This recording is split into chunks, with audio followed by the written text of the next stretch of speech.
اور جو ان کے ساتھ رابطے کیے ہیں، اور انہی کے سلسلے کی کڑی ہوگی جو پاکستان نے ٹرمپ صاحب سے بات کی اور دوسرے امریکن احکام سے، جس میں امریکن ایمبیسڈر شاہجی افیر بھی شامل ہیں. ان سب کے یہ اس وقت سفارتی انیشیٹوز لیے جا رہے ہیں.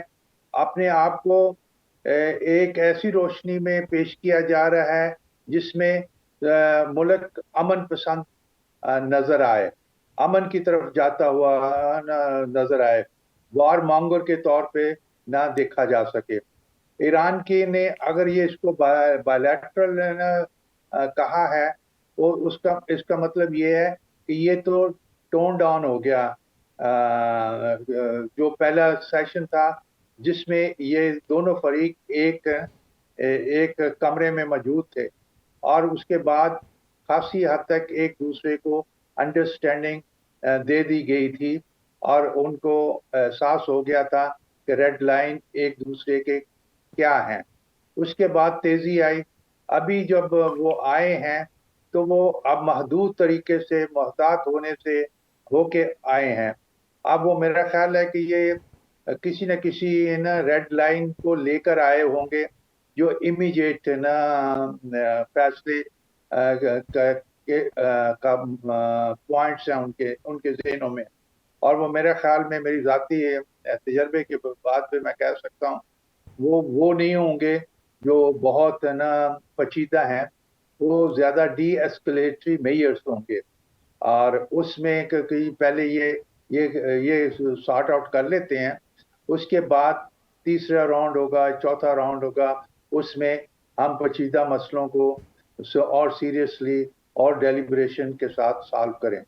اب وہ یہاں سے انہوں نے پورا میسج دے دیا ثالثی کو. اب وہ سویلین سائٹ پہ دیں گے، اور امید رکھیں گے کہ پاکستان اگر امریکن ڈیلیگیشن آتا ہے تو اس کو پرسویڈ کرنے کی کوشش کرے اور کسی کمپرومائز پہ پہنچنے کی کوشش کرے.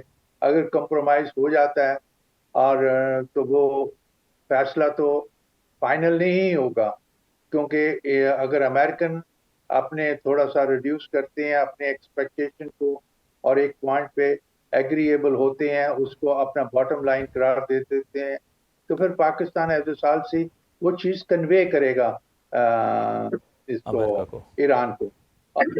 ایران جا رہا ہے رشیا میں اور جا رہا ہے عمان. اس کا مطلب ہے وہ جو ایک قریب دوست ہیں ان کے ساتھ بالکل بھی صحیح. وہ ایران نے اپنے پوائنٹس یقیناً پاکستان کو دے دیے ہوں گے، اور اس کے بعد اب ثالثی کی یہ کوشش ہوگی کہ وہ پوائنٹس دوسرے فریق کو پہنچائے جائیں اور ان کو اس پہ منانے کی کوشش کی جائے. آبنہ ہرمز یا یورینیم کا معاملہ ہو، یہ دو وہ پوائنٹس ہیں جن پر کانفلکٹ تاحال نظر آتا ہے. تو کیا آپ کو لگتا ہے کہ اس میں کوئی ایسی ٹرمز اینڈ کنڈیشنز آ سکتی ہیں جس میں دونوں فریقین کوئی نرمی دکھا سکتے ہیں اور یہ گتھی کسی طریقے سے سلجھ جائے؟ یہ آپ نے مجھ سے کوشچن کیا ہے؟ جی میاں صاحب. ہاں نہیں، یہ نرمی دکھا سکتے ہیں، ایران نرمی دکھا سکتا ہے، لیکن ایسی نرمی جو سرنڈر نہ سمجھی جائے، اور ایسی نرمی جو ان ایکسیپٹیبل اس کے عوام کو نہ ہو.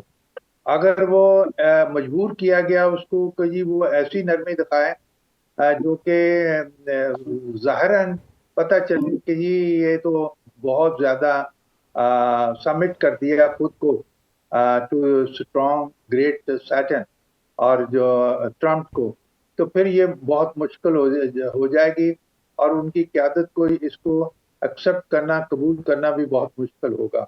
پہلے ہی سنا گیا ہے کہ ان کی قیادت میں ہارڈ لائنرز بھی بہت ہیں جو بدلہ لینے کی کوشش کر رہے ہیں. وہ کہتے ہیں کہ ہم موت پہ ترجیح دیں گے بجائے کہ سبمٹ کریں ٹو این انجسٹ ٹروس. تو شاید یہی وجہ تھی کہ ٹرمپ نے بھی یہ لفظ استعمال کیے تھے کہ میں جسٹ اور منصفانہ ایگریمنٹ کی طرف جاؤں گا. لیکن پتہ یہ چلتا ہے تو اس کی جو شفٹ کرنے کی پالیسی ہے، اپنے گولز، اپنے آبجیکٹیوز اور اپنے وکٹری پولز، وہ ختم نہیں ہوئی، اور وہ بھی ڈیسپریٹ ہو رہا ہے تاکہ وہ ظاہر کر سکے کہ جی میں تو ہمیشہ سے وکٹر رہا ہوں, I am the good deal maker. اس لیے مجھے یہ لگتا ہے کہ ایران جا رہا ہے رشیا کے پاس, رشیا سے بھی کچھ ری ایشورنسز لے گا, شاید کوئی مٹیریل بھی ہیلپ بھی اس کو ملے. اگر وہ ہو جاتی ہے تو ان کے عزائم اور زیادہ سخت ہو جائیں گے, اور وہ سمجھیں گے کہ جی ہمیں اپنے سٹانس سے جو کہ ریزنیبل اس وقت ہے نا ہمیں نظر آ رہا ہے, وہ اور سخت ہو گیا تو وہ ان ریزنیبل ہو جائے گا, تو وہ اوور پلے کرنے کے موڈ میں ہوں گے اپنا ہینڈ. تو یہ ساری باتیں ہیں, بس یہ کیا سرائیاں ہیں, ڈیفینیٹ تو کوئی بات نہیں کہی جا سکتی.